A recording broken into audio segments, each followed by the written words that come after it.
예, 안녕하세요. 그냥 먼저 저를 너무나 멋지게 소개해 주신 김도수 지회장님하고 금철영 기자님, 그리고 김여선 교수님께 정말 감사드립니다. 근데 너무 멋지게 해 주셔 가지고 실망시켜 드릴까 봐 벌써부터 걱정이 됩니다, 시작부터.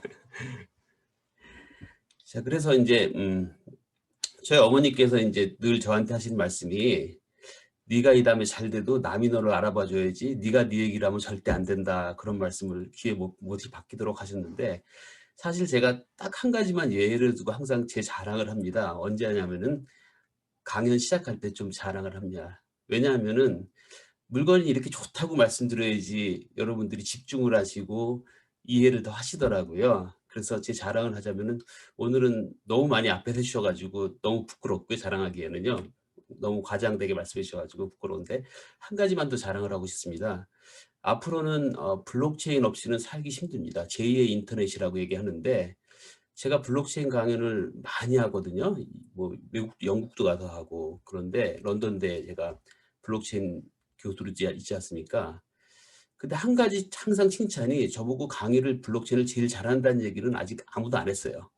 근데 제일 알아듣기 쉽게 얘기한다는 얘기는 많이 들었습니다.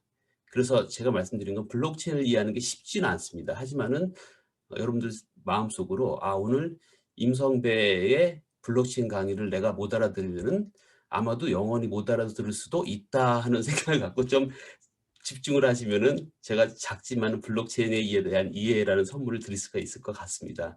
그리고 인제 블록체인을 어떻게 응용할 수 있나 하는 응용력도 키울 수 있도록 도와드리고 싶습니다. 그래서 제 소개를 간단히 뭐 이미 다 했지만 하자면은, 저는 책으로 소개하자면요, 이게 제가 낸 책들인데, 융합과 혁신, 그리고 블록체인을 주제로 연구를 많이 하고 있습니다. 그리고 제가 사실은 이 휴스턴 협의에 대한 자부심이 되게 높은데, 그리고 참 감사한 게 있습니다.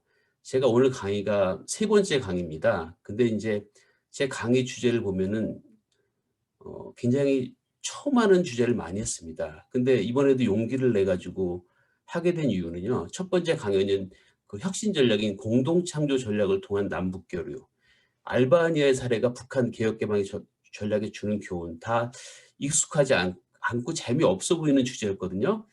근데도 정말로 반겨 주시고 잘 들어 주시고 또 좋은 피드백도 주셔 가지고 제가 많이 용기가 됐습니다. 그래서 오늘 제가 좀 부담스럽지만은 과감하게 블록체인이 남북 협력에 어떻게 적용됐을까 하는 주제로 강연을 하게 됐습니다. 우리 휴스턴 협의회 위원님들의 응원을 믿고서요. 자, 얘기를 시작하기 전에 이 얘기를 한번 하고 싶습니다. 바티칸 가면은 미켈란젤로의 조각이지 않습니까? 피에타라고요. 근데 이게 굉장히 훌륭하지 않습니까? 누구나 최고로 여기고요. 근데 이게 처음 나왔을 때 사람들 반응이 시큰둥했답니다. 미켈란젤로 건데. 왜냐하면은 시간 관계상 답을 드리겠습니다, 빨리빨리. 비율이라는 게 있지 않습니까? 예수님께서 돌아가셨을 때는 30대 초반의 장년이었는데, 청장년이었는데, 예수님보다 엄마인 마리아 등치가 더 크지 않습니까? 이거 비율이 안 맞는다 해 가지고 반응이 별렸습니다. 근데 미켈란젤로의 답이 이랬습니다. "이건 어떠냐고 보여준 겁니다. 위에서 보는 거. 당신들은 조각을 인간의 관점에서 봤지만은 나는 이 조각을 하나님께 드린 거기 때문에 하늘에 계신 하나님께서 보시기에 가장 자연스럽게 조각을 했다." 해 가지고 사람들이 많은 감동을 받았다는 얘기가 있습니다. 제가 왜 이런 말씀 드리냐면요, 블록체인과 함께하는 세상은요, 비트코인을 넘어서서 여태까지는 여러분들이 세상을 이렇게 보셨습니다. 근데 앞으로는요, 세상을 이렇게 보셔야 된다는 겁니다. 그래서 여러분들께 이렇게 볼 수 있는 시각을 키워 드리고, 그런 시각으로 어떻게 남북 관계를 풀어갈까 한번 같이 생각해 보는 시간을 갖고자 합니다. 자, 세상은 많이 변하고 있습니다, 여러분 아시지? 뭐 코비드 19 이후에는 어떨까 할까 하고, 이게 전에 없던 일들이 일어날 거로 여기고 있고요. 남북 관계를 봐도 이게 한국 사람들이, 남한 사람들이 북한에 대한 인식이 어떤가 하는 건데, 이게 맨날 좀 올라갔다 내려왔다 올라갔다 내려왔다, 주식으로 따지면요, 그 박스권 안에서 오르락내리락 오르락내리락 하는 형국입니다. 그럼 우리가 이런 것을 깨고서 박스권을 벗어나 가지고 정말로 솟아오르려면요. 뭔가 전에 어떤 혁신적인 방법이 필요하고 혁신적인 사고방식이 좀 필요하다고 봅니다. 그리고 그 대답으로 저는 블록체인에서 한번 찾고 싶습니다, 오늘. 자, 그럼 블록체인을 이해하셔야지 적용을 하니까 블록체인을 소개해 보도록 하겠습니다. 블록체인은 사실은 초록 하나만 보면 알 수 있어요. 공부를 하는 분들은. 뭐 디지털 서명, P2P 네트워크, 해시, 작업 증명, 체인 이런 겁니다. 이런 5개가 핵심인데 사토시 나카모토라는 사람이 이게 가명입니다. 어느 나라 사람인지도 모르고 남자인지 여자인지 누군지 아직도 모른다. 이렇게 초록을 내 가지고요. 2008년에 블록체인이 세상에 등장했고 그리고 블록체인의 첫 번째 성공적인 활용이 비트코인이었습니다. 요즘 막 가격이 막 올라갔었죠. 요 며칠 떨어졌지만요. 그러다 보니까 재밌는 일들이 많아요. 이런 롱 아일랜드 아이스티라는 회사는요. 이름만 그냥 롱 아일랜드 블록체인으로 바꿨더니요. 자산가가 엄청나게 올라갔습니다. 1,000만 불이 올라갔고요. 라이엇이라는 회사는요. 라이엇 블록체인이라고 블록체인이라는 단어만 붙여놨더니 주식 가격이 6배가 올라갔습니다. 그리고 그러다 보니까 그럼 도대체 사토시 나카모토가 누구냐 하고 찾고 있습니다. 근데 아무도 모릅니다. 지금도. 활동 시간을 보면 동부 시간이에요. 미국이요. 그래서 미국 사람이 아닐까 했었는데 또 반론은 꼭 낮에만 일하는 법이 있냐. 밤에 일하지 않냐 해가지고 지금도 누가인지 아무도 모릅니다. 일론 머스크라는 얘기도 있는데 일론 머스크가 난 아니다고 공식적으로 얘기했고요. 그리고 어쨌든 인기가 있다 보니까 미래의 그 핵심 기술로 여기다 보니까 이미 수많은 은행들이 이렇게 컨소시엄을 구성해가지고 블록체인을 받아들이겠습니다. 우리에게 익숙한 게 많죠. 한국의 하나은행도 보이고요. 왜냐하면요. 블록체인이 들어오면 은행은 없어져야 되거든요. 필요가 없거든요. 그러다 보니까 블록체인이 들어오되 은행을 없애는 방향이 아니라 은행이 하던 일을 지원해 주는 방향으로 블록체인이 되게 하려고 무진 애를 쓰고 있습니다. 똑같은 일이 옛날에 있었죠. 인터넷이 들어오면 사실은 원래대로 인터넷이 들어오면 은행 같은 게 없어져야 됩니다. 근데 은행권들이 굉장히 열심히 노력해가지고 기존의 은행이 하던 일들을 인터넷을 통해서 좀 더 잘할 수 있게 만드는 쪽으로 바뀌었죠. 그렇습니다. 그리고 더 우리가 놀랬던 것은 2년 전에 페이스북이 리브라라는 암호화폐를 발행하겠다고 했습니다. 왜 이게 대단하지 하면요. 여러분들 페이스북 사용자가요. 지구 인구의 한 40% 됩니다. 한 20억 가까이 되거든요. 저기 30억 가까이 됩니다. 참. 그러면은 달러를 능가하는 글로벌 기축통화가 되는 겁니다. 그래서 27개 기업하고 컨소시엄을 만들었거든요. 그러니까 정부가 싫어하죠, 당연히. 왜냐하면 달러가 약해지니까 많은 압력을 넣어가지고 페이스북이 합의를 했습니다. 그럼 글로벌 단일 암호화폐가 아니라 나라마다 다르게 만들겠다. 그러면서 이름도 바꿨습니다. 리브라에서 DM으로. DM은 그 라틴어로 하루라는 뜻인데요. 그러니까 DM 코리아, DM 재팬, DM 차이나 이런 식으로 지역용 암호화폐를 만들어가지고 페이스북 사용자들이 얼마든지 사용할 수 있게 하는 겁니다. 근데 그러던 차에 중국이 먼저 치고 나갔죠. 그래서 우리 흔히 얘기하는 센트럴 뱅킹 디지털 커런시, CBDC라고 해가지고요. 중국이 디지털 화폐를 먼저 치고 나가가지고 사실은 미국 정부도 당황한 상태입니다. 이렇도록 이렇게 이제 블록체인은 비트코인을 중심으로 우리에게 가까이 다가오고 있습니다. 자, 그럼 블록체인을 우리가 어떻게 정의할까요? 관점 따라 다 다릅니다. 첫 번째 정의는요. 분산 데이터베이스. 이건 간단하게 생각하면 여러분들 여태까지는 회사의 서버라는 큰 컴퓨터에다 모든 자료를 넣어놓고 여러분들이 받았었죠. 이제 앞으로는 블록체인이 들어오면 회사에 있는 큰 서버 없애버리고 모든 사람들이 똑같은 자료를 자기 컴퓨터에 갖고 있는 겁니다. 이걸 분산 데이터베이스라고 합니다. 조금 이따 더 설명드리겠습니다. 이해를 위해서. 그리고 비슷한 개념으로 분산 회계장부라고도 합니다. 여태까지는 여러분들 은행 계좌를 갖고 있는 모든 거래 기록이 예를 들면 뱅크 오브 아메리카 같은 은행의 데이터베이스에서 다 가지고 있었습니다. 그 장부 기록을. 그래서 은행에서 관리를 했는데 그 은행이 없어져 버리고 모든 사람들이 똑같은 장부를 갖고도 똑같이 자료를 갱신하는 겁니다. 그래서 그런 측면에서 분산 회계 장부라고도 합니다. 조금 더 설명드릴 거고 나중에요. 그 세 번째는 P2P. 이거는 의외로 어려운 개념이지만 우리는 쉽게 이해할 수 있을 것 같아요. 여러분들 다들 옛날에 아마도 냅스터라는 거를 반불법적으로 사용했을 것 같아요. 냅스터 혹시 기억나십니까? 음악 파일 무료로 막 다운받지 않았습니까? 나중에 불법 됐지만은요.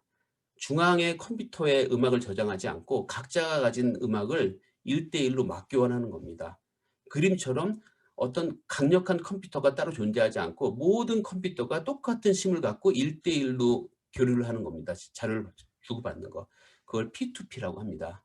그리고 사실은 여러분들이 이해할 수 있는, 이해에 대해서 가장 중요한 건 이겁니다. 가치의 인터넷. 인터넷은 참 좋지만은 명백한 한계가 있습니다. 우리가 인터넷으로는 돈을 교환하지 못해요. 왜냐하면 이중지불 문제가 있기 때문에. 여러분들 아마 저한테 반론을 제기하실 거예요. 근데 인터넷 뱅킹으로 돈 보내는데 그 여러분들이 착각하시는 겁니다. 여러분들이 돈을 못 보내고 있습니다.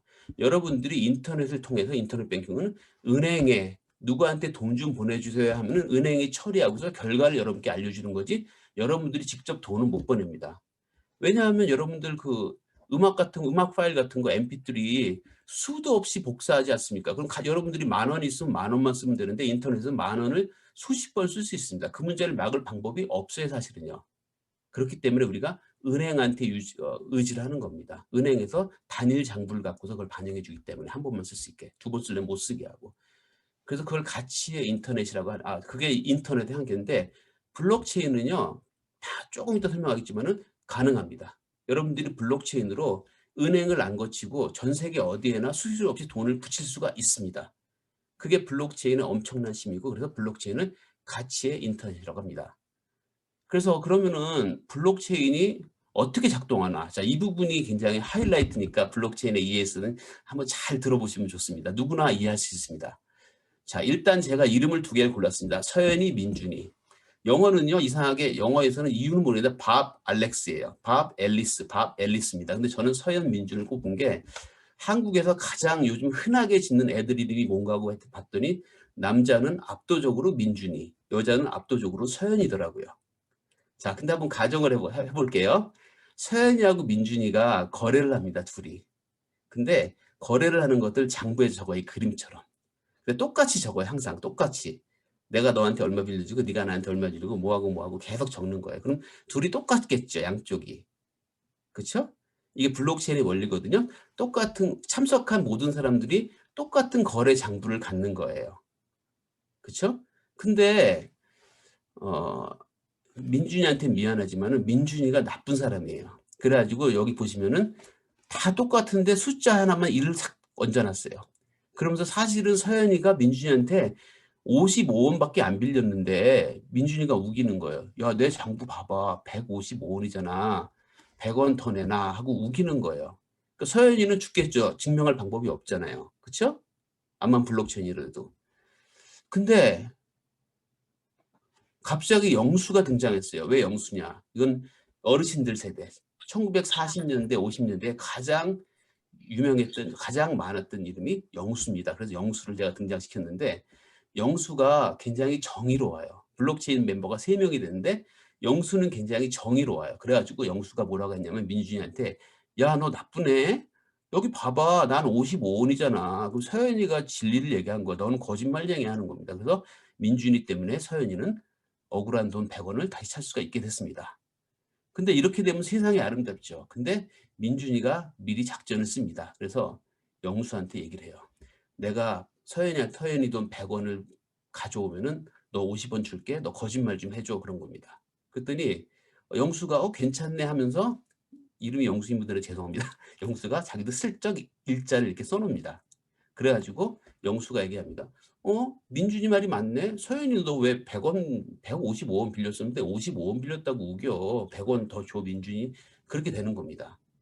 그럼 서연이는 엄청 속이 상하겠죠. 근데 갑자기 영자가 등장합니다. 영자는 1950년대에 가장 유행하던 여자분 이름입니다. 영자가 등장을 해가지고 얘기하는 겁니다. 야, 봐봐. 여기 55원이네? 그리고 제 나이 때 1960년대 후반에 가장 인기가 있는 이름은 성호 미경입니다. 성호 미경이도 있어요. 보니까 보세요.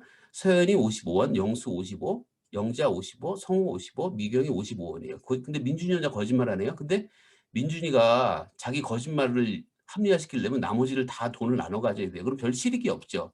100원 갖겠다고 나눠 먹으면 20원밖에 안 되잖아요. 그냥 안 갖고 말아 하고 민준이도 진실을 말할 수밖에 없습니다. 아까 그랬잖아요. 제가 똑같은 장부를 모든 사람이 다 가지고 있다고요. 근데 이걸 몇 명이 가지고 있을까요? 블록체인은요? 이렇게 많이 가지고 있어요. 사실은 10,000명 가지고 있습니다. 10,000명. 10,000명이 똑같은 장부를 갖고서 똑같이 업데이트를 해, 무슨 일이 있을 때마다. 그러면은 아까 얘기했던 그 제가 나쁘다고, 미안하지만 나쁘다고 했던 민준이가 거짓말을 하려면요 9,998명의 장부를 바꿔야 돼요. 불가능하죠. 그렇죠? 그래서 블록체인은 굉장히 안전하고 함부로 못 바꾸고, 그리고 예를 들어서 영자가 가지고 있는 돈이 100원인 거를 나머지 9,999명이 다 알아요. 그럼 영자가 100원을 갖고 있으면 100원만 써야지 아무 말 않지. 누가 영자가 100원 갖고 있는데 갑자기 100원을 여러 군데 다시 100원 쓰고 100원 쓰고 계속 100원을 쓰는 거예요. 그럼 나머지가 뭐라고 합니까? 9,999명이 야, 너 왜 100원밖에 없면서 똑같은 100원 같이 쓰니? 하고 막는 거예요.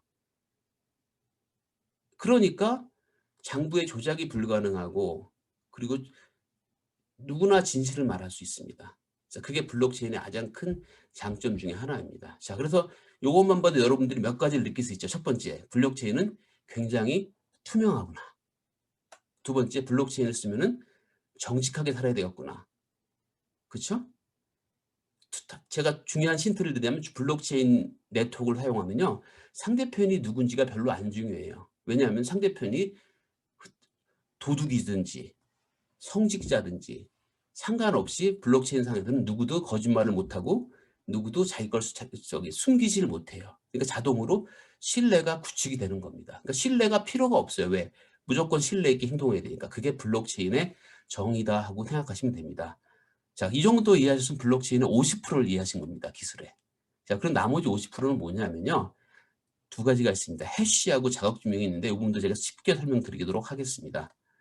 자, 해시는 뭐냐면, 이거 힘들어도 조금 이해하시니까 제가 쉽게 설명을 드리겠습니다. 해시는 뭐냐면 함수예요. 근데 함수를 이해하실 필요는 전혀 없어요. 이 함수의 특징만 아시면 돼요. 이 특징이 뭐냐면요, 위에 깔때기 위에다 집어넣잖아요. 뭔가를요. 집어넣는 게 뭔지 알면은 나오는 게 뭔지 알 수가 있어요. 그렇죠? 그러니까 뭘 집어넣는지 알면 나오는 게 뭔지를 알아요. 그게 첫 번째 조건이고, 두 번째, 똑같은 걸 집어넣으면 똑같은 게 나와요. 그렇죠? 자, 근데 이게 왜 중요하냐면요, 그 블록체인을 할 때 설명을 드릴게요. 여기부터 설명을 드릴게요. 자, 블록체인을 하면요, 장부 하나에 대해 체인이라고 그러잖아요. 장부 하나에 2,000개의 거래가 들어가요. 2,000개. 그렇죠? 막 거래 2,000개라면은 장부 하나 끝났네, 한 권 끝났네 하면 그걸 블록이라고 불러요. 그리고 두 번째 장부를 써요. 여기 두 번째 장부. 여기 요 장부에 2,000개의 거래가 끝나면은 두 번째 장부를 씁니다. 그 두 번째 2,000개가 딱 되면 세 번째 장부를 써요. 그러면서 요걸 체인으로 연결하는데, 체인과 체인 사이에는 인증이 있어요. 여러분들 이거 seal이라고 그러죠. 보통 사인했다고 생각해요. 요것과 요것 사이에 사인을 해가지고 절대 위조가 안 되게 돼 있어요. 여기 숫자 하나 바뀌면 D가 다 바뀌게 돼 있어요. 서로 연결돼 있어서. 근데 이제 여러분 생각해 보세요. 사토시 나카모토라는 사람이 이걸 기획을 했어요. 하나 딜레마가 있었겠죠. 뭐가 딜레마였을까요? 사토시 나카모토의 딜레마가? 당연히 누가 맨입으로 이걸 합니까? 거래를 2,000개를 받아 적어야 돼요. 받아 적어가지고 2,000개가 꽉 차면요, 이걸 다 모든 사람에게 나눠줘요. 이게 2,000개 거래다. 그러면서 이걸 2,000명이 똑같은 걸, 10,000명이 이 2,000개의 거래가 담긴 블록을 똑같이 갖고 있어요. 근데 중요한 거, 뭐 어렵게 생각할 거 없어요. 그럼 누가 그걸 맨입을 합니까? 상을 줘야 되겠죠.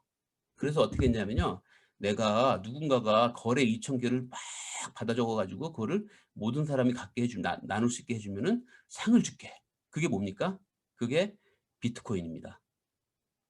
자, 그래서 만들 때마다 상을 주는 거예요. 근데 처음에 문제가 없겠죠? 왜냐면 비트코인 처음에 쓰는 사람은 없었잖아요. 처음에 혼자 썼어요. 근데 사토시 나카모토가 앞날을 봤겠죠, 당연히. 비트코인이 인기가 있다면, 지금처럼 비트코인 하나에 6천만 원, 7천만 원, 뭐 6만 불, 10만 불이 된다면은 그거 서로 가지려고 덤빌 텐데 어떡하지 하는 고민을 한 거예요. 그럼 어떻게 아니 내가 지금 12개 반 주거든요. 그 6만 불 곱하기 12 해보세요. 엄청나잖아요. 지금도 1억이 훨씬 넘잖아요. 근데 그거를 공정하게 누군가 할 수 있게 자격을 줘야 돼. 너도 나도 하겠다고 덤비니까. 자, 그래서 어떻게 했습니까? 수학 문제를 주기로 했습니다. 그 수학 문제를 뭘 썼냐면 해시를 쓴 겁니다. 그럼 제가 한번 여러분들한테 수학 문제를 낼게요. 해시는 복잡하지만요. 예를 들면 되게 이해가 쉬워요. 뭐냐면은 잘 보세요. 자, 제가 여러분들한테 이런 얘기를 할 거예요. 내가 여기다가 저기 동전을 그러니까 돈을 두 개를 넣었어요. 두 단위의 돈을 넣었어요. 그래서 그 합이 100원이에요. 그럼 그 두 개가 뭘까요? 하고 여쭤보는 거예요, 여러분들한테. 그러면은 비교적 쉽죠. 1원 99원, 2원 88원, 3원 97원 하는 식으로 좀 한마디로 찍기가 가능하잖아요. 옛날에 블록체인 사용한 사람이 별로 없을 때 쉬웠어요, 그렇게. 이렇게 물어봤어요, 심지어. 내가 여기 2원이 있어. 그러면 어떤 걸 두 개를 넣어야지 2원이 되지? 그럼 1원이잖아요. 그런 시대도 있었어요, 옛날에는. 그래서 개인용 컴퓨터로도 비트코인을 채굴 했어요, 옛날에. 이 문제를 맞히면은요, 제가 2,000개가 들어간 장부를 하나 만들고 비트코인을 12개 반을 받는 거예요. 근데 너도 나도 다 아니까 얼마나 어려운지 아세요, 요즘은요? 내가 200조를 만드는 두 가지 숫자를 집어넣었어. 그걸 맞추면 200조 너 가져가. 뭐 그런 식이 되는 거예요, 예를 들어서. 지금 이제 6만 불이니까 6만 불 곱하기 10 하면요. 얼추 한 10억 좀 안 되죠, 요즘에 한번 채굴하면은. 그쵸? 그러면은, 야, 내가 여기 10억이 있는데, 이 10억을 만드는 두 가지 숫자를 맞춰봐, 그러는 거예요. 그래서 여러분들 막 찍을 수밖에 없죠. 근데 그때 한 10분 걸려요. 아주 좋은 컴퓨터로 찍으면요. 한 10분 걸리고, 좀 더 많은 사람들이 찾으려고 하면 더 올려요. 맨 처음에 100원이었다가 1,000원, 만원, 1,000만 원, 2,000만 원 이렇게 올리는 거예요. 그래서 10분에 한 번씩 답을 찾게 하는 겁니다. 자, 그래서 이제 여러분들 이해 가시죠? 잘 생각해 보세요. 제가 그랬잖아요. 처음에 집어넣는 걸 알면 나오는 걸 안다고. 제가 500원, 500원에서 1,000원이 나왔다. 그럼 500원, 500원이면 1,000원인 건 저는 알잖아요. 근데 여러분들이 거꾸로 하려면 되게 어렵죠. 찍는 수밖에 없죠. 그렇죠? 이게 아주 블록체인의 핵심 원리입니다. 자, 여러분들이 블록체인 하게 되면요. 개인키라는 걸 있어요. 개인키. 개인키가 이거에 집어넣는 거. 여기 돈이 있어요. 근데 이 돈 주인이 누구게? 돈이 1억짜리가 있네요. 그 이 돈 주인 누구예요? 그러면은 요 1억을 만드는 몇 가지 숫자를 미리 대는 사람이 이기는 거예요. 아까 두 가지는 극단적으로 표현한 거고요. 그게 이제 해시라는 겁니다. 그래서 보면은 랜섬웨어가 걸리면은요. 랜섬웨어에도 돈 주라고 이렇게 하잖아요. 여기다가. 이게 뭐냐면요. 요거예요. 그러면은 요 돈을 찾아가려면은 요게 아래에 나오게 하는 이걸 알아야 되지 않습니까? 그쵸? 그게 개인 키고 해커들은 요걸 아는 거. 해커는 요걸 집어넣고 요걸 만든 다음에 일로 돈을 붙이라고 하는 거. 이게 은행 계좌가 되는 거거든요. 하여튼 뭐 그 정도만 아시면 될 것 같아요. 그래서 이제 그걸 작업 증명이라고 해요. 수학 문제 열심히 풀어가지고 그걸 맞추면은 블록을 만들고 돈을 받는다 하는 게 작업 증명입니다. 자, 그런 정도고요. 근데 이제 블록체인 첫 번째 응용이 비트코인인데 비트코인은 피처폰 같은 거예요. 비트코인 거래밖에 못해요. 요즘은 이더리움이라는 게 나와가지고 여러분들 스마트폰에 앱을 깔듯이 다양한 앱들이 있어요. 여러분들이 사업을 하면 여러분들만의 앱을 만들어서 얹어놓으면 돼요. 그게 이더리움이다 하는 정도 아시면 되고요. 이더리움의 핵심은 스마트 컨트랙입니다. 뭐냐면은 그 프로그램 안에 계약을 집어넣어가지고 계약대로 돌아가게 하는 거예요. 그러다 보니까 시간도 줄고 비용도 줄고 아주 무궁무진한데 예를 들면 이런 거죠. 자판기 같은 게 대표적인 예인데 비슷한 예라는 겁니다. 여러분들 자판기를 활용할 때 내가 돈을 넣으면은 어떤 일이 생기는지 알잖아요. 내가 1달러를 넣으면은 음료수가 90센트면은 10센트가 돌아오고 내가 음료수를 가져가면 된다. 이런 계약이지 않습니까? 마찬가지로 이런 계약을 집어넣으면은 마치 자판기가 움직이듯이 이런 앱들이 돌아간다는 겁니다. 그게 스마트 컨트랙이라고 해서 아주 다양한 분야에 활용할 수가 있게 됐고요. 대표적인 게 여러분들 그런 거죠. 이제 스마트 컨트랙 하면은 옛날에는요. 여러분들이 좋은 예는 아니지만 이혼할 때 변호사를 고용했어요.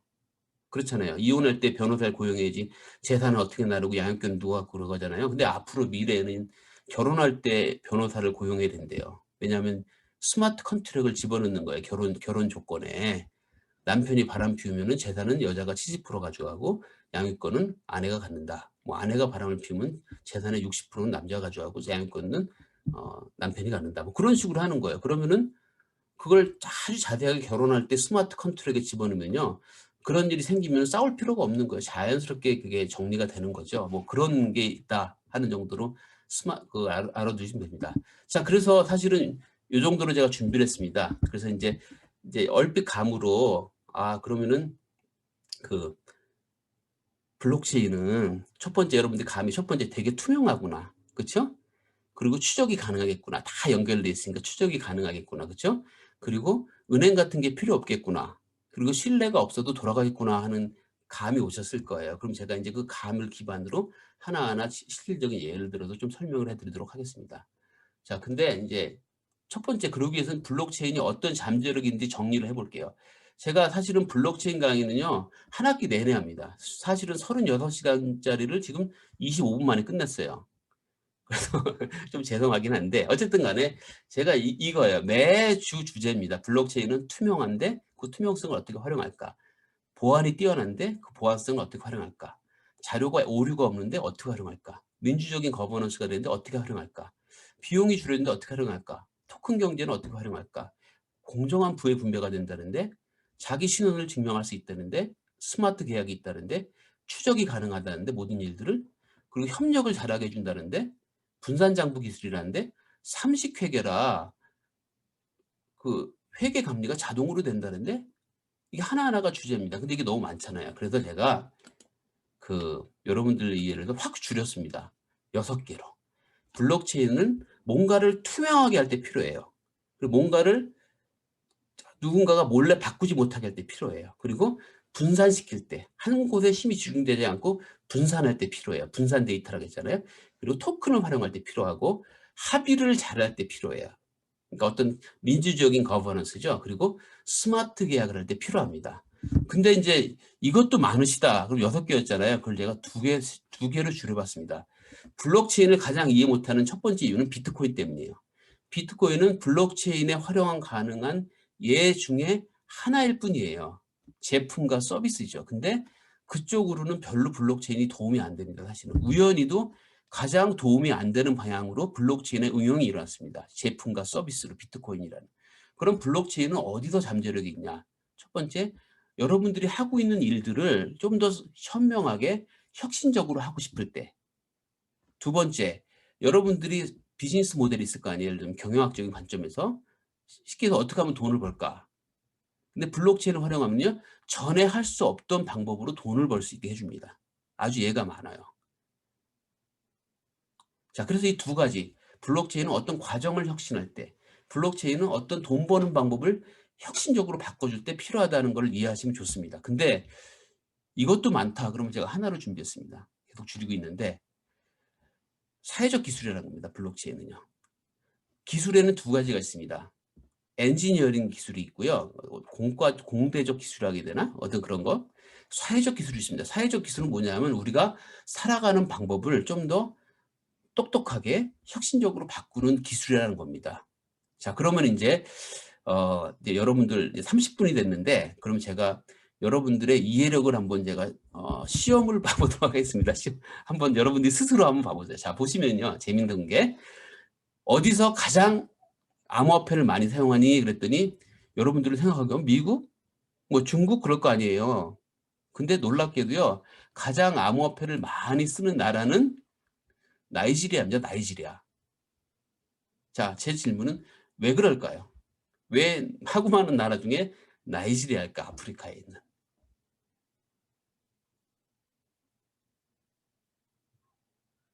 아까 제가 말씀드렸죠. 블록체인이 있으면 뭐가 필요 없다고 했습니까? 은행이 필요 없다고 했죠. 왜 은행은 왜 필요했어요? 예를 들어 제가 우리 에릭킨 간사님께 돈을 붙였는데 김 간사님이 죄송합니다 간사님 나 받은 적 없어 하고 하면 곤란하잖아요. 그러니까 제가 은행을 통해서 보내면 은행이 증명을 하잖아요. 임성배가 에릭킨님께 돈을 보냈습니다. 그래서 은행이 필요한 거고 그거 해주는 대가로 은행이 돈을 많이 걷잖아요. 심지어는요. 해외 송금에 10%를 걷어가는 경우도 있어요. 아프리카에서 은행이요. 그러니까 돈을 못 붙여요. 근데 블록체인이 들어오면은 은행이 필요 없이 수수료 없이 돈을 붙이는 길이 열린 거예요. 그러니까 아프리카에서 의외로 굉장히 인기입니다. 그래서 나이지리아가 인기인 겁니다. 자, 그래서 여러분들 기억해두는 게 중앙에 은행을 빼버리고 돈을 안전하고 빠르게 보낼 수가 있더라. 그러다 보니까 아프리카가 제일 빠르다 하는 게 좋고요. 두 번째, 자 이거는 이제 그 월마트하고 IBM이 협업한 건데, 여러분들 월마트에서 파는 망고가 상했어요. 지금 시스템에서는 그 망고가 왜 상했는지를 알려면요 보름이 걸린대요. 정말 왜 상했느냐. 근데 블록체인이 딱 들어가면은 1초면 된답니다. 1초. 어떻게 이거 될까요? 제가 아까 뭐라 그랬죠? 블록체인이 들어가면 뭔가 추적을 잘한다. 블록이 계속 연결돼 있기 때문에. 그렇죠? 이겁니다. 망고가 나무에서 땄어요. 그럼 따는 순간 이 망고에 대한 기록을 모두가 공유하는 거예요. 공유하잖아요. 아까 보면요. 망고가 트럭에 창고에 들어갔어요. 그 기록을 공유해요. 트럭에 실렸어요. 공유해요. 도매상에 들어왔어요. 공유합니다. 그리고 소매상 왔어요. 공유해요. 쭉 공유하는 거. 냉장고에 들어갈 때까지, 팔릴 때까지 심지어는. 근데 그 기록을 거꾸로 추적하는 거예요. 추적성이 뛰어나가. 추적을 쭉 해보니까 망고를 배달하는 냉장차가 냉장고가 고장이 났어요. 2시간 동안. 그때 상해버린 겁니다. 그 기록이 바로 나온다는 겁니다. 자, 그래서 이건 여기서는 어떤 예를 든 겁니까? 제가 추적 가능성, 추적이 가능하다는 겁니다. 자, 그리고 세 번째. 자, 이거는 뭘까요? 여러분들 요새 한국에서 유행하는 건데, 그 구하다라는 웹사이트입니다. 이게 되게 재밌어요. 뭐냐 하면은 명품을 도매상에서부터 바로 띄어다가 한국에 붙이다 보니까 여기서 미국에서 저희가 사는 명품 가격보다 30% 정도가 싸대요. 근데 이것도 유학생분이 만든 아이디어예요. 왜냐면 유학을 하다 보니까 한국 계신 분들이 야, 너도 한국 들어올 때 뭐 구찌 좀 사와, 뭐 페르가모 사와, 맨날 이게 사갖고 가는 거예요. 그것도 평범한 사람은 뭐 그냥 사갖고 가고 마는데 이분은 다른 사람이에요. 아, 그러면서 아, 이걸 내가 어떤 사업에 활용하면 어떨까 해서 만든 게 구하답니다. 자, 근데 이거라면 좋은 게 뭐냐 하면은요. 결품률이라는 개념이 있답니다. 여러분들이 한국에서 온라인에서 명품을 구입하면은 웹사이트에는 있었는데 실제로 보면 없는 거예요. 이미 팔려서. 그게 한 70%가 된대. 10번 주문하면 7번은 물건이 없습니다. 그런데요. 근데 이 구하다에서 하면은요. 10번 주문하면 한 20번 주문하면 한 번 정도만 물건이 없다고 합니다. 비밀은 뭐냐면 블록체인입니다. 블록체인으로요. 유럽에 있는 명품 도매상하고 한국의 네트워크를 그대로 연결시키니까 블록체인이 들어가면 어떻다고 했죠? 투명하다고 했죠? 투명하게 모든 것이 보이는 겁니다. 물건이 어디서 어디로 움직이고 어디에 있는 거를 투명하게 누구나 알고 위조가 불가능하기 때문에 정확한 겁니다. 그래서 그걸 장점으로 아주 굉장히 잘 되고 있는 비즈니스입니다. 그래서 한번 사용해 보셔도 좋을 것 같습니다. 저하고는 아무 관련 없는 되지만요. 자, 그래서 이제 그러면은 여러분들이 이제 좀 이제 워밍업이 되신 것 같아요. 블록체인도 아시고 이제 연습도 좀 하셨잖아요. 경영학 예를 들어서 한번 우리 남북 교류에 대해서 한번 생각해 봤으면 좋겠습니다. 그래서 자, 그래서 일단 블록체인을 하려도 북한이 블록체인을 알아야 할 거 아니에요. 북한은 블록체인 관심 없는데 우리 블록체인 합시다 하면 곤란하잖아요. 근데 최근까지도 보면은 북한이 기술적으로 좀 많이 늦었던 건 사실이에요. 예를 들면 라디오는 한 50년 늦게 받아들였고 TV는 한 52년 늦었고 미국에 비해서 DVD도 한 뭐 이게 보니까 17년 정도 늦었고, 그리고 휴대폰은 뭐 지금 북한이 한 400만 정도 있다고 하는데 한 20년 늦었습니다. 그 랩탑 컴퓨터도 꽤 많이 늦었고, 그리고 USB도 10년 이상 늦었습니다. 근데 놀랍게도요, 블록체인은 굉장히 북한이 앞선다는 표현은 못하지만 엄청난 관심을 갖고 있습니다. 이게 뭡니까? 북한에서 열리는 블록체인 컨퍼런스까지 매년 하고 있습니다. 그리고 심지어는 미국 정부에서 가지 마 했는데 갔다 온 사람이 FBI에 뭐 끌려갔다는 얘기도 있고, 스페인에 있는 블록체인 전문가는 평양과기대에서 그 블록체인 강의를 하게 됐습니다. 그래서 북한도 블록체인에 상당한 관심이 있다고 하고 있습니다. 물론 부정적인 얘기도 있어요. 자금 세탁을 위해서 배울 수 있다. 블록체인을 활용하면요, 익명성이 보장되거든요. 그러니까 이제 아까 랜섬웨어처럼 그 자기 신분을 안 밝히고 검은 돈을 받기 블록체인이 굉장히 좋아요. 사실은 그런 것도 있다고 하지만 어쨌든 간에 관심은 되게 많아서 기술적으로는 문제가 없을 거라고 보고 있고요. 자, 그럼 블록체인이 왜 통일의 여정에 도움이 될까? 저는 답은 신뢰라고 봅니다. 보시면은 이게 김정은에 대한 신뢰인데 그다지 높지가 않아요. 사실은요. 보면요. 저 파란색이거든요. 그냥 박스권에서 왔다 갔다 하는데, 근데 사실은 이게 영원할 수도 있고, 그럼 이걸 뭔가 극복할 수 있는 방법이 뭔가를 좀 혁신적으로 생각해 보던 과정에서 제가 이 아이디어가 생각이 났는데, 아까 언뜻 말씀드렸잖아요. 블록체인은요, 신뢰가 필요 없어요. 우리 편은 상대편이 뭐 도둑이든 강도든 뭐 사기꾼이든 아무 상관없어요. 블록체인에서는. 왜냐하면은 주어진 계약에 따라서 돌아가지 않으면은 아무 일도 안 생기는 게 블록체인입니다. 그래서 상대편을 신뢰하냐 안 하냐는 중요한 게 아니에요. 블록체인에서는. 일단 블록체인만 만들면은요, 신뢰할 수 있는 행동을 안 하면 못 견딥니다. 그렇기 때문에 블록체인이 상대방에 대한 신뢰가 필요 없는 네트워크라고 합니다. 그래서 트러스트레스 네트워크라고 하긴 하는데, 자, 그런 측면에서 저는 남북 간의 신뢰가 가장 큰 걸림돌이지 않습니까? 그 문제는 자연스럽게 해결됩니다. 사실 블록체인만 설치를 하면은 북한이 신뢰를 어기고 싶어도 못 어겨요, 사실은요. 자, 그런 측면에서 신뢰를, 그러니까 북한을 어떻게 우리가 신뢰할 수 있을까? 어떻게 북한을 신뢰할 수 있는 행동할 수 있을까도 중요하지만은 신뢰받는 행동을 할 수밖에 없는 네트워크를 만들어주는 거 어떤가? 그런 의미에서 굉장히 저는 의미가 있다고 보고요. 좀 강론으로 들어가면은 자금 집행이 투명할 수밖에 없어요. 그러니까 맨날 우리 특히 이제 보수권에 계신 분들은 돈이 어디로 쓰이는지 모른다고 공격을 많이 하잖아요. 실질적으로 보면은 현물뿐만이 아니라 현금도 많이 지원이 됐었고요. 사실은 박근혜 정부까지도 민간 차원에서는 현금 지원이 됐던 건 사실이지 않습니까? 근데 이제 그거를 그 돈이 어디로 가는지 우리가 모르잖아요. 근데 블록체인이 들어가면요, 이런 하나까지도 어디로 사용되는지 알 수 있습니다. 아까 말씀드린 추적이 된다고 했잖아요. 그래서 NGO가 많이 활용을 합니다. 예를 들면 아프리카에 내가 돈을 10,000원을 보냈어요. 그럼 그 10,000원이 두 가지를 할 수가 있어요, 여러분들. 첫 번째, 내 10,000원은 절대 술 먹거나 담배 피우고 도박하는 데 쓰면 안 돼 하고 할 수가 있습니다. 용처를 정할 수가 있고, 1원짜리 하나까지도 어디 쓰는지 내가 볼 수가 있기 때문에요. 그래서 돈을 이상한 데로 쓰지 못하게 하기 때문에 우리 보수권에 계신 분들이 걱정하는 그런 일들이 원천적으로 안일하게 할 수 있다는 거고요. 두 번째, 추적 가능해요. 그래서 이거 쌀인데 우리나라에서 붙이는 지원하는 건데 항상 말씀하시잖아요. 반대하는 분들은 이제 군량미로 쓰이면 되겠냐 하고 실질적으로 군량미로 쓰였던 증거가 나오기도 했다고 저도 얘기도 들었는데 그런 걱정 전혀 안 하셔도 괜찮습니다. 같은 이유로. 왜냐하면 블록체인은 여기 말씀드렸듯이 추적이 가능합니다. 차 바퀴 자국이 나듯이 돈이 흘러가고 물건이 흘러간 게 항상 꼬리표가 없습니다. 그렇기 때문에 정확하게 알 수 있기 때문에 우리가 북한을 도운 게 군량미를 쓰이는지 정말 어려운 사람들을 위해 쓰이는지 충분히 정확하게 알 수가 있다는 거고요. 잘만 돌아가면은. 그리고 이제 블록체인 자체가 암호화폐 기능이기 때문에 제3의 화폐가 될 수가 있다는 겁니다. 예를 들면 우리가 항상 걱정했던 게 금강산 관광을 예를 들면은 북한 돈, 남한 돈 다르다 보니까 처음에는 뭐 금강산 관광카드 쓰기도 하고 달러를 쓰기도 하고 뭐 RFID라는 칩을 활용하려고 노력도 하고 골치가 아팠었습니다. 근데 만약에 남북이 함께 합의를 해가지고 코리아 크립토커런시를 만든다면은 그러면은 남북 교류할 때 현금의 흐름이 너무너무 편할 수가 있는 겁니다. 단일화폐가 자연스럽게 만들 수가 있다는 거죠. 따로따로 만들기 전에 크립토커런시를 함께 만들어 준다면 이런 가능성도 있다는 거고요.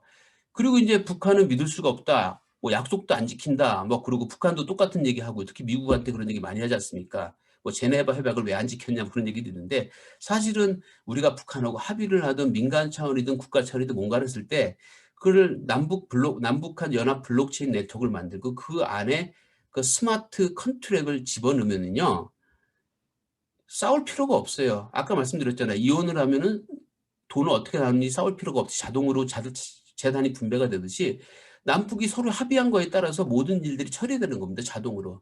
그렇기 때문에 싸울 필요가 없고요.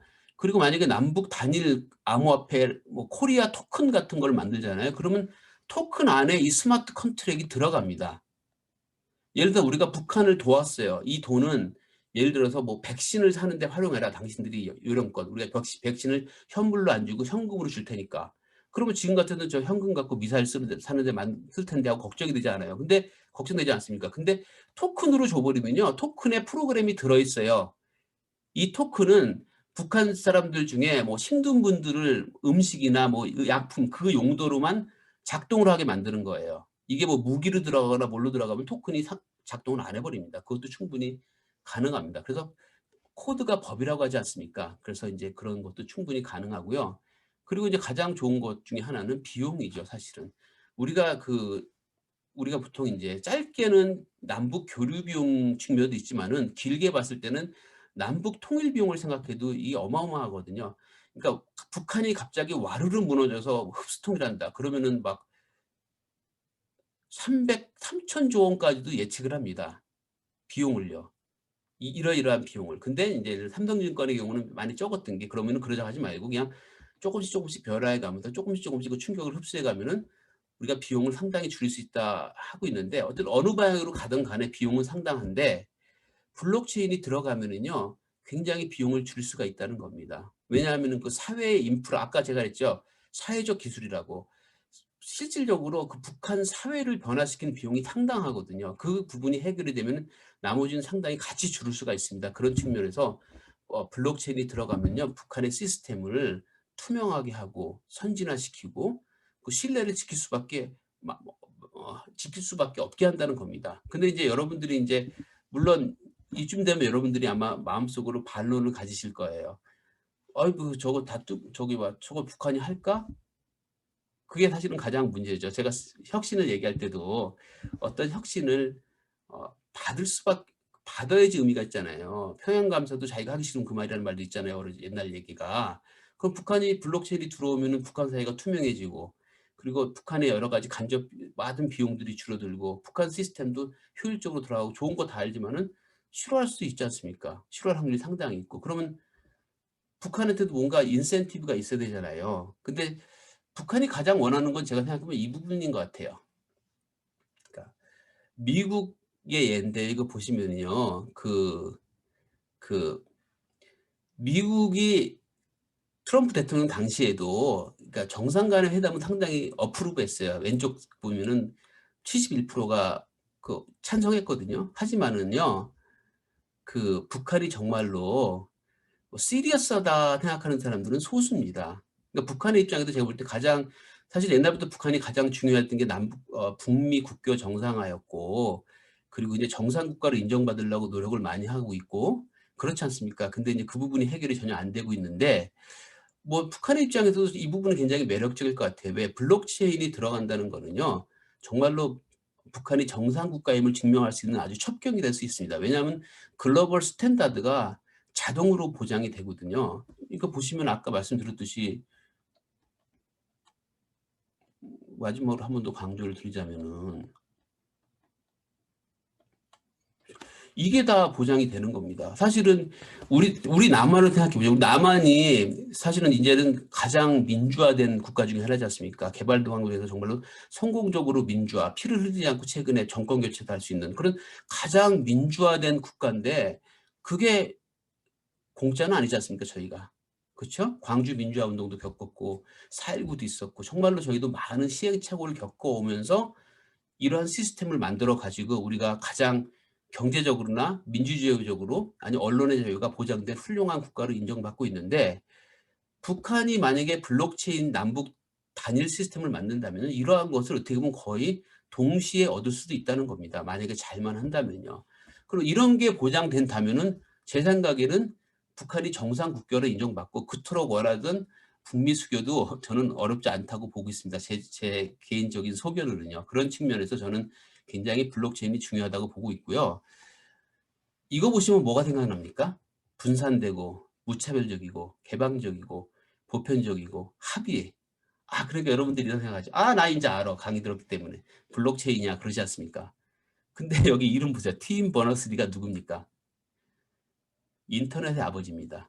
우리가 지금 사용할 수 있는 월드 와이드 웹을 만든 분이에요. 놀랍게도요, 이거는요, 누가 봐도 블록체인 얘기 같지만 블록체인 얘기가 아니에요. 인터넷 얘기입니다. 인터넷도 처음에는 이렇게 혁신적이었었어요. 분산화시킨다는 것은 정부도 필요 없고 은행도 필요 없는 거예요. 적게는 은행, 크게 봐도 정부가 필요 없는 거예요. 무차별, 누구나 동등한 대접을 받고 누구나 참여할 수 있는 개방적이고 보편적이고요. 보편적 복지처럼 합의에 의해서 민주적으로 돌아가는 시스템이 인터넷의 꿈이었습니다. 근데 그렇게 꿈대로 되지는 됐나요? 안 됐거든요. 왜? 처음에는요, 파괴적인 혁신 도구였는데 나중에는 이게 서스테이너블, 그러니까 지속적인 혁신 도구로 변질이 됐죠. 그래서 하던 거를 통째로 바꾸는 것보다는 기존에 하던 걸 좀 더 잘하는 방향으로 돌아갔습니다. 근데 그 못 이룬 꿈을요, 지금 블록체인으로 우리가 이루려고 하고 있다는 것이고요. 그래서 여정이 북한만 힘든 게 아니라 누구나 힘들고, 사실은 블록체인이 이 꿈을 블록체인도 못 이루고, 그냥 우리가 하던 거를 좀 더 투명하게, 좀 더 민주적으로, 예? 좀 더 추적이 가능하고 좀 더 안전하게 하는 도구로 머물 수가 있습니다. 하지만은요, 우리가 꿈을 꾸지 않으면 이루어지지도 않거든요. 저는 제 인생의 로또 중에 한 번이 있었습니다. 제가 이런 말씀을 처음 드리는데, 제가 20대 초반에 우연히도 제가 학생 대표로 선발이 돼가지고 정주영 회장을 만날 기회가 있었습니다. 그래서 식사도 같이 하고 그랬었는데, 제가 느낀 게 뭐였냐면, 그 당시에 그분을 딱 보니까 제가 20대 초반이었는데 정말 확신에 넘치더라고요. 그분이 제 앞에 있는 빨간 볼펜을 가리키면서 이게 노란 볼펜이야 하면은 저는 그걸 노랗게 믿고 싶다 할 정도로 정말로 확신이 막 100%가 아니라 넘치더라고요. 이분이 말하면 뭔지 진실일 것 같아요. 근데 이분이 그랬잖아요. 한때 대선에도 출마했는데 상대편 후보되는 분이 나는 큰 길이 아니면 걸어본 적이 없다 그랬더니, 이분이 그랬죠. 나는 길을 따라 걸어본 길이 없다.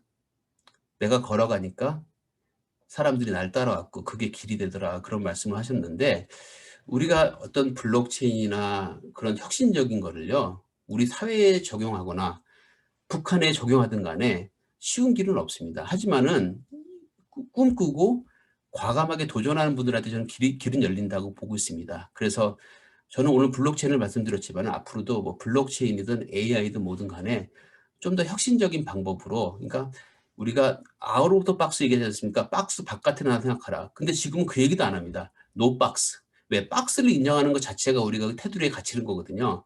노 박스 어프로치도 남북 통일에 저는 적용될 수 있다고 보고 있고요. 그 좋은 예로 저는 그걸 블록체인으로 보고 있고, 북한 입장에서도 저는 충분히 블록체인이 매력 있는 존재라고 생각하고 있습니다. 예, 이상으로 저의 강의를 마치겠습니다. 감사합니다.